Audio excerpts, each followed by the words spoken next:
Hello again and welcome to overdriving.com and welcome to the kind of little bass combo amp taste test. Not so much a head-to-head competition or anything, more or less just a little taste test to give you an idea of how some of the different combo amps and amps out on the market today by some of the top manufacturers sound. Now obviously they're going to sound like me because I'm playing through them, and I'm playing my Music Man bongo bass. You might have a Warwick, you might have a Fender, who knows what you have at home that you're playing through. So that's all going to factor into the equation. But I'm trying to keep some variables here, some constants, like the fact of using the same bass for all the amps that we're going to see. And with that, I'm going to make sure that both my pickups are all the way up. The EQ on my bass is not going to be tweaked in any way. It's just going to be set flat. And then how I'm going to go about letting you hear the differences between the amps is in your left speaker, left channel, I'm going to have the DI from each amp, which is the direct out. And then the right channel, I've got a mic set up here in the room, so you're going to have the room mic in the right channel. I'm going to try my hardest not to do any kind of post-production tweaking. There might be a little tiny bit of compression, but not a whole lot. Definitely no post-edit EQ or anything like that. What you're going to hear are these amps, hopefully to give you an idea of what they sound like. I know that we don't all live near a guitar center, to our friends in America, and those of us up here in Canada, we don't all have Long McQuaid or a Tom Lee Music or a St. John's Music or Guitar Works in Calgary. You guys rock. Or Act One Music. What am I talking about? It's a great store. You should check them out. But yeah, we can't always get to this gear because it's not always in the stores, it's not always on the shelf. So that's the whole idea behind this episode today, is just to give you a little idea of some of the different amps that are out on the market. I'm going to start with the Phil Jones Bass Suitcase. Now, yes, I do have a little bit of a personal bias with this product because it is the amps that I use. Since hearing Phil Jones stuff about, it's been about 6 months, maybe a year.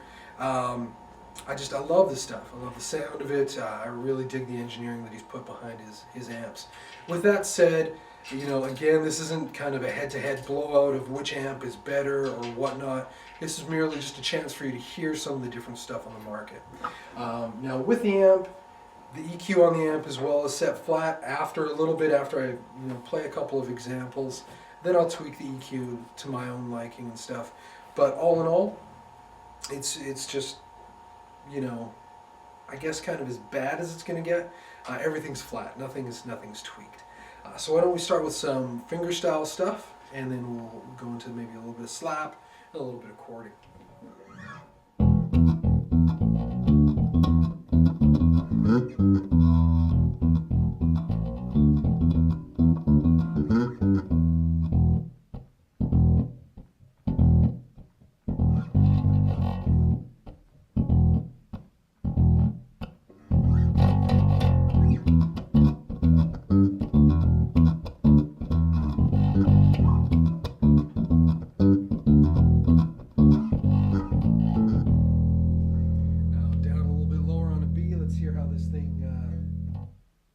Sounds with 5-inch drivers, putting up with a low B string.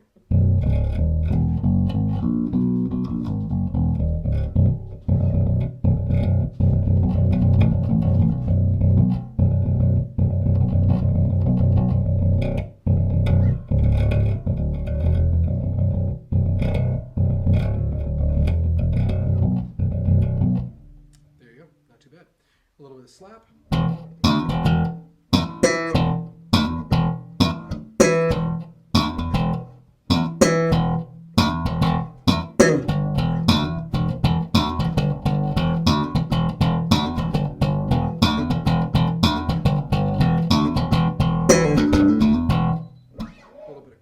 For you.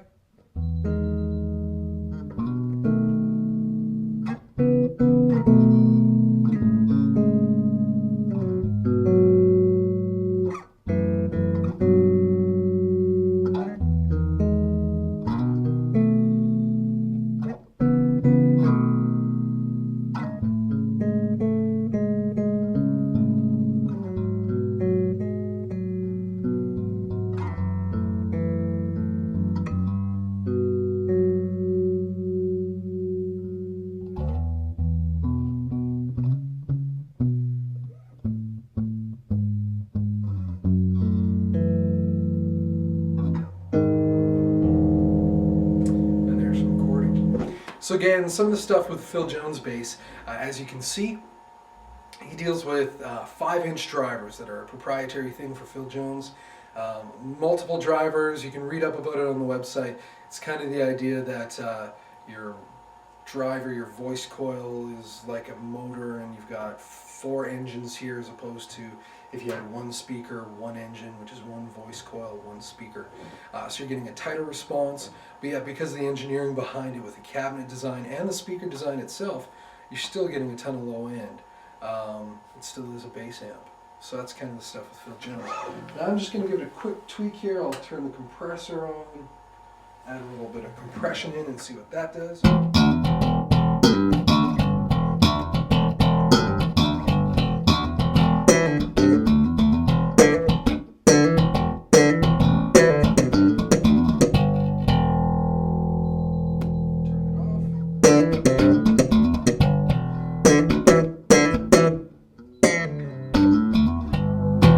So you could hear there how the compressor kicked in, kind of tightened it up a little bit, as it should. It's a compressor.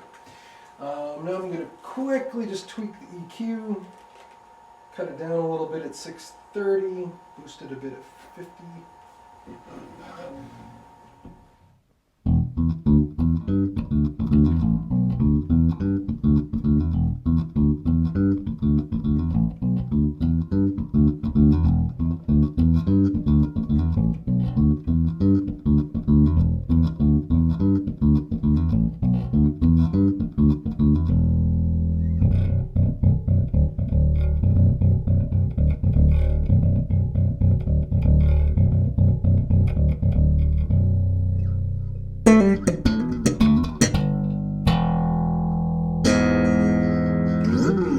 So there you go. That's the Phil Jones Suitcase. I'll be back with a couple other amps for you to try out.